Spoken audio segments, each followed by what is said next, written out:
E aí pessoal, tudo tranquilo? Hoje a gente vai conversar sobre uma matéria que é bastante interessante, uma matéria que chama bastante atenção. Essa matéria é o nosso amigo Universo. Desde que a gente é pequeno, o universo sempre chama muita atenção. A gente olha para o céu, para aquele céu estrelado, sempre quem tenta entender o que está acontecendo ali, como é que tudo aquilo, toda aquela imensidão, a gente não consegue compreender o tamanho que é. Uma das primeiras perguntas que surge quando a gente olha para o universo é como tudo aquilo surgiu, ou quando tudo aquilo surgiu. E os cientistas têm uma ideia aproximada de como tudo isso se originou. Eles acreditam que uma grande explosão tenha dado origem a tudo o que a gente conheceu hoje. Essa explosão ela aconteceu por volta de 13 bilhões e meio de anos, 13,6, 13,7 bilhões e meio de anos. E essa explosão a gente dá o nome de Big Bang. O Big Bang ele deu origem a absolutamente tudo o que a gente conhece. Tá? Desde então, o universo começou a se expandir cada vez mais e originou todos os corpos celestes, originou tudo que a gente conhece. Tá? Todos os átomos, tudo que está no nosso corpo foi originado no Big Bang. 1 bilhão de anos depois dessa explosão, começaram a surgir as primeiras estrelas. E essas estrelas começaram a se organizar em aglomerados e formaram as primeiras galáxias. As galáxias elas são um conjunto de estrelas, planetas, cometas, asteroides, meteoros, diversos corpos celestes, tá? Nuvens de gases, poeira cósmica, tudo isso são as galáxias. E as galáxias elas são vários grupos na realidade. Voltando, as galáxias elas são numerosas. Acredita-se que tenha bilhões de galáxias espalhadas no universo. Essa pequena foto aqui mostra milhares de galáxias. Cada pontinho desse mais forte é uma galáxia que está aqui em evidência. Ok? Dentre todas essas galáxias, uma é extremamente importante para a gente, porque é onde a gente mora, é a nossa amiga Via Láctea. Então, a Via Láctea é o nosso lugar. Como se a gente fosse comparar, assim, botar o nosso endereço cósmico, é como se fosse o nosso país, digamos assim, ou o nosso estado, é o nosso endereço de todas as galáxias, todo o universo, é o local no universo onde a gente mora, na Via Láctea. A Via Láctea ela possui aproximadamente 100 bilhões, entre 100 e 400 bilhões de estrelas. É muita estrela. Cada estrela tem na sua órbita vários planetas. Então imagina a quantidade de planetas que existe nessa Via Láctea. É muito planeta, pessoal. É muito planeta. Dos astros que compõem a Via Láctea, a gente pode classificar eles de duas formas. Em astros luminosos e astros iluminados. Astros luminosos, como o nome já diz, são astros que possuem luz própria. Eles produzem a própria luz. São os maiores astros de todo o universo. Esses astros são as estrelas. Tá? As estrelas elas são os únicos corpos celestes que produzem luz própria. Tá? Então, as estrelas são os únicos corpos celestes que possuem luz próprias. Os demais astros que não possuem luz própria são chamados de iluminados. Eles recebem a luz de uma estrela. Então, os astros iluminados e os astros luminosos. Aqui, como astro iluminado, eu botei o planeta Terra como exemplo, mas são planetas, satélites, cometas, asteroides, tudo isso são astros iluminados porque não possuem luz própria. Quando a gente olha as estrelas no céu, a gente pode brincar de formar desenhos. Esses desenhos a gente dá um nome de constelações. As constelações elas têm uma importância muito grande para ajudar na nossa localização. Os grandes navegadores, as grandes navegações, lá na época de Cabral, Cristóvão Colombo, eles usavam essas constelações para poder se orientar. Então, a partir disso, eles conseguiam saber em qual local do globo terrestre eles estavam para poder navegar, poder voltar para casa, poder ir para as novas terras. No hemisfério sul, uma constelação muito conhecida é o Cruzeiro do Sul. Com ele, a gente consegue achar os 4 pontos cardeais, leste, oeste, norte e sul. Tá? Sabendo qual é, conseguindo identificar o Cruzeiro do Sul, a gente consegue saber que o leste fica perto dessa estrelinha aqui, que também é chamada de intrometida, leste, oeste, norte na frente e o Sul fica atrás. Então as constelações elas têm uma importância, tiveram uma importância muito grande para ajudar na nossa localização, na nossa navegação. Dentro da Via Láctea tem uma parte que é extremamente importante para a gente, que é o nosso sistema solar. O sistema solar é onde a gente mora, é refinando mais o local, chegamos ao nosso local de origem. Aqui, junto com os nossos vizinhos planetários, temos a nossa casa, terceiro planeta depois do Sol, tá? Então, planeta Terra. São 8 planetas que formam o nosso sistema solar, tá? Solar, faltou o R aqui, formam o nosso sistema solar. Então, é Mercúrio, Vênus, Terra e Marte. Temos um cinturão de asteroides, depois Júpiter, Saturno, Urano e Netuno, e outro cinturão de asteroides.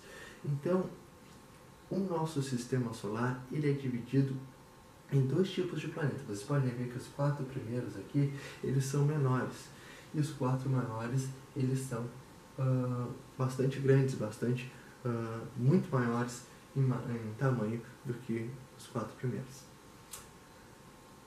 O planeta que recebe mais calor e mais luz do Sol é Mercúrio, o primeiro planeta depois do Sol. Ele recebe muito mais calor do Sol e recebe muito mais luz do Sol do que todos os outros. Mas uma curiosidade é que Mercúrio, embora seja o primeiro planeta depois do Sol, não é o mais quente.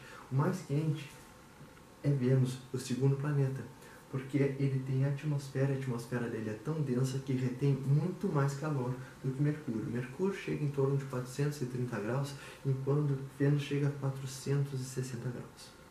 Mas, por lógica, o planeta mais frio é Urano, o planeta mais distante do Sol. Recebe menos intensidade do Sol, recebe menos calor, recebe menos luz, então é o planeta mais frio do nosso sistema solar. Mas, como a gente estava falando antes, os planetas eles são classificados em 2 tipos. Eles são classificados em planetas rochosos e planetas gasosos. Os 4 primeiros planetas eles são planetas rochosos, são feitos de rocha, tá? Rochoso, rocha. E os 4 últimos são planetas gasosos, são gigantes gasosos, tá? Então, são formados de gás. O maior de todos os planetas é Júpiter, tá? E o mais bonito, na minha opinião, é Saturno por causa dos seus anéis. Nós também temos alguns corpos celestes chamados de satélite. Qual é a diferença de um satélite para um planeta? Um planeta, ele orbita uma estrela. No nosso caso, a gente orbita o Sol, a nossa estrela, a estrela do nosso sistema solar. Os satélites, eles orbitam um planeta. Todos os satélites, eles orbitam um planeta. Alguns planetas, como a Terra, têm somente um satélite, a nossa Lua. Mercúrio e Vênus não possuem Lua. Em compensação, os outros planetas do sistema solar, como Marte tem 2 luas, Júpiter 82 luas, Saturno 79 luas, então são satélites naturais que vão orbitando esses corpos celestes. Aqui na foto de Júpiter, a gente consegue ver algumas luas na volta dele. Tá? Não dá para ver todos, obviamente, mas dá para destacar algumas luas orbitando esse gigante gasoso. Planetas anões. Os planetas anões, e o planeta não mais conhecido de todos é Plutão, que é o planeta não mais conhecido, mais querido da galera, eles têm essa classificação por causa do seu tamanho, principalmente. Mas aqui, para ser considerado planeta, tu tens que ter alguns pré-requisitos. Tens que ser esférico, tens que orbitar uma estrela, Plutão e alguns, quase todos os outros, né? Na realidade todos os outros preenchem esses pré-requisitos. O problema é o terceiro pré-requisito. Tu não pode ter nenhum outro elemento atrapalhando a tua órbita e tens que ter tamanho grande o suficiente para influenciar a órbita dos outros planetas. Como de outros corpos celestes, tem que ter tamanho suficiente para influenciar a órbita de outros corpos celestes. Ou seja, eu tenho que conseguir desviar um outro corpo celeste, eu tenho que conseguir atrair esse corpo celeste com a minha gravidade. Plutão e os demais são tão pequenos que alguns corpos celestes simplesmente ignoram, passam reto por eles. Mercúrio, dos planetas rochosos, é o menor planeta e ele está sendo usado aqui como comparação para os demais. Olha, Plutão. Plutão é menor que nossa Lua. Só para ter uma ideia, a Lua ela tem cerca de 3.300 km de circunferência, Plutão tem 2.700 km de circunferência. E aqui, Eris, Ceres, Haumea, Makemake são os outros planetas anões do nosso sistema solar. Pessoal, quando eu disse que para ser considerado um planeta tem que ser esférico, é importante dizer que a Terra ela é esférica, tá? A classificação de planeta foi dada pelos humanos, foi dada pelos terráqueos. Não faria sentido nenhum tu dar uma classificação de planeta, tá? Tendo uma das características ser esférico e teu planeta ser plano. Né? Não faz sentido nenhum. A Terra é esférica, a Terra não é plana, pessoal. Tá ok? Outro corpo celeste muito legal são os meteoroides. Mas está escrito aqui meteoroide, meteoro, meteorito. O que é isso? Bom, os meteoroides são pedaços de rochas, de planetas, são pedaços até de planetas que explodiram, que estão pairando no espaço.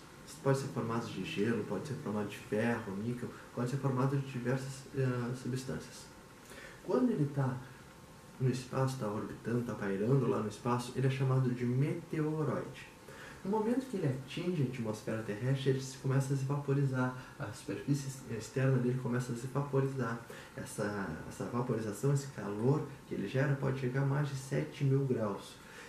Dependendo do tamanho da rocha, ela nem chega a tocar no solo, ela só faz aquele rastro luminoso que a gente chama de estrela cadente. A gente vai lá, faz o pedido para estrela cadente, porque ela está se vaporizando em atrito com o ar. Então, ela vem do espaço onde não tem matéria, não tem ar. Quando ela entra na atmosfera terrestre, esse atrito faz com que ela comece a pegar fogo, comece a se vaporizar completamente. A maior parte dos meteoritos, dos meteoros, se vaporizam antes de atingir o solo. Mas quando ele não se vaporiza e ele atinge o solo, a gente tem um meteorito.